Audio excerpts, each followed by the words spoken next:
essential to achieving your dreams or your goals. Now, I understand that this is ideally counterintuitive to what we know about striving for one's goals or moving forward with one's dreams. I get it. When we think of pursuit of happiness or our dreams, we think of perseverance, pushing through, breaking boundaries, in a sense. But I hope that by the end of this talk, I would have elucidated all of us, including myself, on why I do believe that quitting is a major part of achieving one's goals. Often when someone speaks about the pursuit of happiness or their dreams, people talk about self-help books, motivational speakers, or motivation in of itself. One might even talk about what I refer to toxic positivity.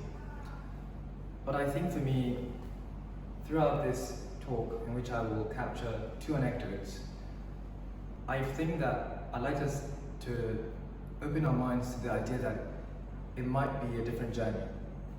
I'll start with one thing I learned, sort of backtracking here to when I was in boarding school, much younger.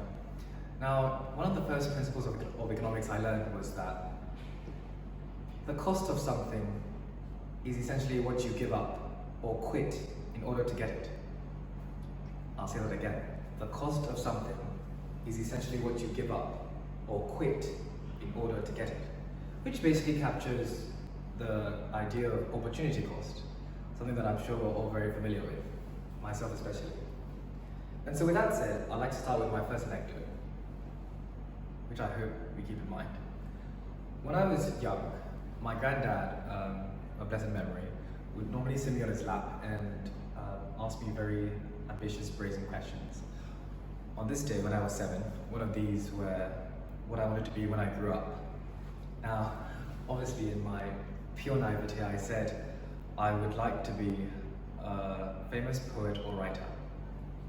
Now, mind you, just to give you some context, I'm left-handed, and so the idea is that I use, as far as my cerebral capacity, I use the right side of my brain.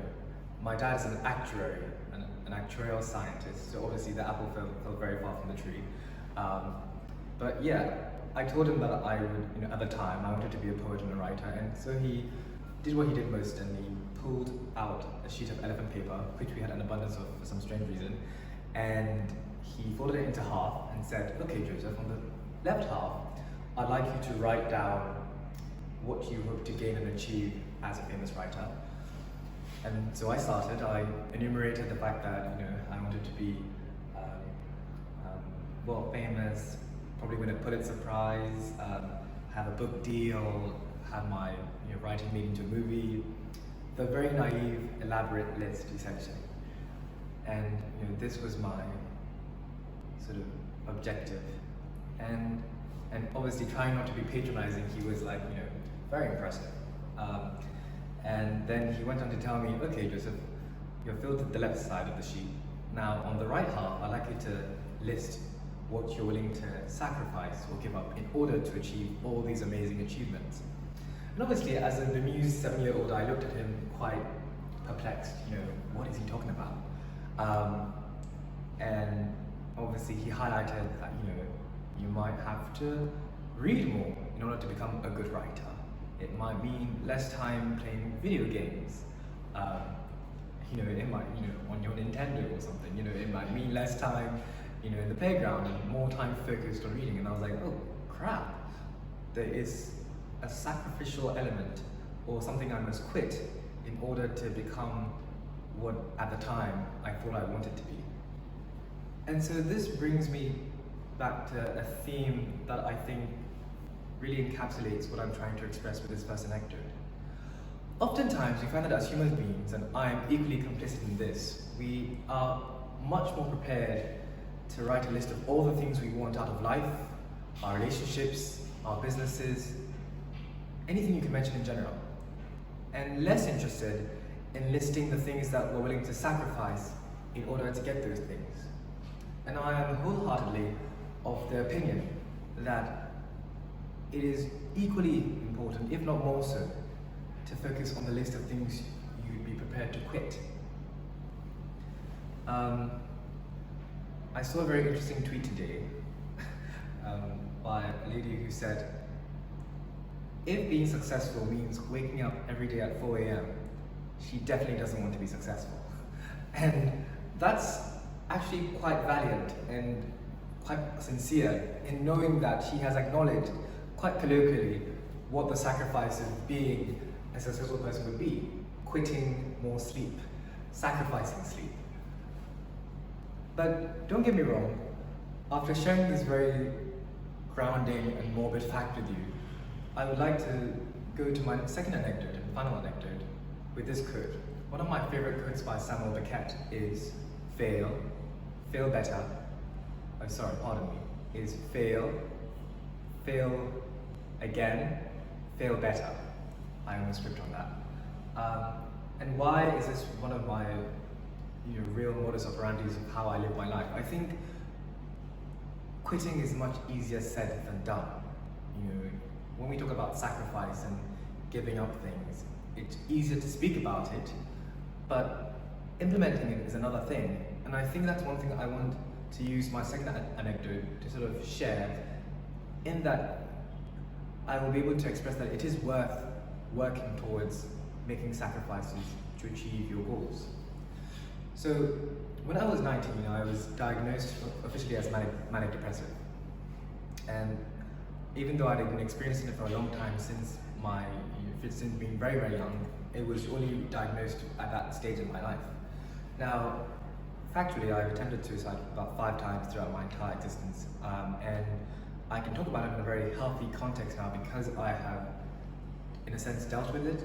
And I, as an individual, was compelled to quit or sacrifice the learned habits or behaviors that served as impediments to my growth as an individual.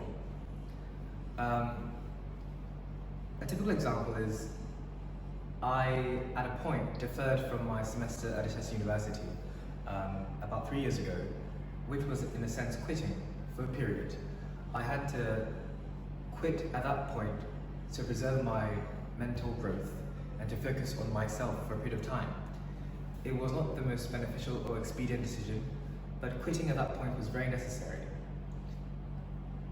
It's important to say that in all this, in seeking the help I needed and getting the right support systems and choosing to quit bad learned behaviors, self-doubt, self-loathing, self-deprecation, things that did exacerbate my manic depressive condition, I've been able to grow and flourish. I'm very happy with the fact that I now, throughout my very ephemeral life at the age of 24, have founded 2 NGOs. The first being the Awuah-Darko initiative, which did meaningful advocative work at Africa's, what has been dubbed Africa's largest electronic waste dump at Awuah-Darko in Ghana. And the second being the Noldor Residency. Noldor has been recognized by the Financial Times as Ghana's first independent artist residency, and is a labor of love which I've built to support emerging contemporary African artists from the region and beyond. And essentially, don't get me wrong, I am still manic depressive, but what I'm trying to share is the fact that I have overcome very prevalent challenges by quitting certain learned behaviors in order to get to this point. And that it's possible for anyone, once they put their mind to it, to achieve the same thing. And I do think that essentially, even though at the time it was, coming from a very conservative family, even though it was very hard at the time to defer my academia, quitting at that point, became the cost of my success. And so, essentially, going back to my first principles as learned in economics, the cost of something is truly what you give up in order to get it. And so, I'd like to encourage us all essentially to not see quitting as a negative thing, but as a time to pace ourselves and explore new opportunities. So, on this note, I'd like to say, speaking to you from a very real and personal point of view, if you want to be a more productive member of your team, it's equally important to explore quitting procrastination. If you want to run that marathon, it's equally important to explore quitting the act of smoking. And finally, if you really want to change the world, you would probably most likely have to quit the act of making excuses as to why you can't. Because essentially, as I've reiterated, the cost of something is truly what you give up or quit in order to get it. Thank you.